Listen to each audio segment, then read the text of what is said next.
Congratulations! If you clicked on this video, then I know that you just got your new RV or you're getting ready to go pick it up. Very exciting stuff. We're excited to be here with you. Getting an RV can be really exciting and really scary. You probably have a lot of questions like, what do I need to buy? What's to expect? What should I buy?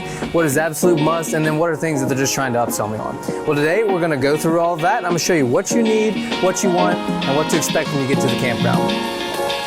Let's head in. So we're in the parts showroom now. If you're buying from us, you just signed paperwork. Our wonderful parts ladies are gonna show you what you need, what you want, and even some extra goodies for you too. Now, if you didn't buy from us, that's sad, but that's okay. We still wanna help. We wanna make sure that you're educated whenever you get to the dealership. So I like to start in the toilet hose area, or the stinky slinky as I like to call them. We carry the Silverback brands, you know, for me, I don't know all the brands that everyone else carries, but I typically recommend the 20-foot hose, which we've got right back there. The reason I like it is because most 20-foot sewage hoses come in 2 10-foot pieces. So if you're in a small RV, you can usually get pretty close to the sewage dump, where 10 foot's plenty. But if you're in a bigger RV, if you're in like a 45-foot motorhome or a big fifth wheel, then you don't really have as much control. You're gonna put it in that spot, and wherever the dump is in the campsite and wherever the dump is on your trailer, you're kind of at the mercy of that. But if you have a 20-foot hose, usually you can make it reach. Now also, you want to make sure that you have toilet chemicals. This is really, really important because you want to make sure what's getting put in the toilet is getting broken down. And let me tell you, there are definitely some chemicals that are better than others. Do some research or consult with the parts expert at that store to see what they best recommend. Also, you will want RV-specific toilet paper. We've got that in abundance. So if we get another COVID scare where everybody wants toilet paper, we'll be just fine. So next, we're gonna move over to the next aisle. We're gonna check out water hoses. So we're in the water hose section now. For our customers, you'll just come one aisle over. If you're somewhere else, it may not be right next to the sewage hoses, although naturally that makes sense. So the first thing I'd like to talk about is going to be your water hose. So we recommend getting the odorless and tasteless water hoses, so it's not gonna make your water all rubbery and chalky if you drink it. If you have filtered water, that should get most of it out, but obviously not all RVs have filtered water. So that's important to me, and I think that is a necessity. Also, a water pressure regulator. So the reason for this being is because the water pressure at campgrounds is not regulated. So if you're at your camper at night, when everybody's in there taking a shower, well, the water pressure is going to be lower naturally. But during the middle of the day, when everyone's out on adventures and basically not at their camper, the water pressure can get higher, and if you don't have one of these, you run the risk of blowing a water line and flooding the camper, so you don't want that. So you can get one that's set PSI, like this is 40 to 50 PSI, or you can get an adjustable version where you can change the water pressure as you see fit. Both of them could work well. It kind of just depends on how you want to use it and how much you want to spend. Now, a bonus item, this isn't a necessity, but I think this is a great tool to have. Pretty much all trailers have a gravity fill, and some motorhomes have a gravity fill as well, whereas basically the hole in the side, basically just put a hose into it and it fills in the water into the tank and lets gravity do its trick.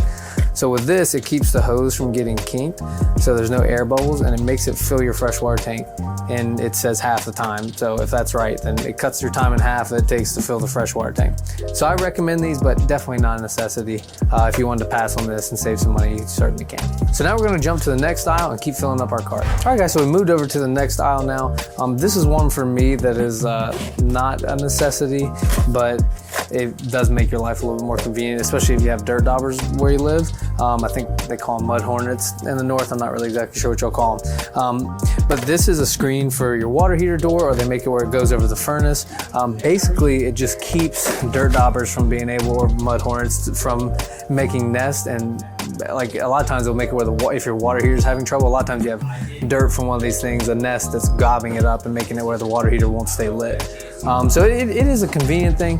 Not a must-have for me, but just a plus. So if we keep coming back this way, this one is an absolute must-have for me. So we're talking about a surge protector. So we've got them in 50 amp and 30 amp. They've got surge protectors from high to low. You can get cheap ones, expensive ones. You can get American made, Chinese made. The most important part is that you have one. There are definitely some that work better than others and have more functions than others.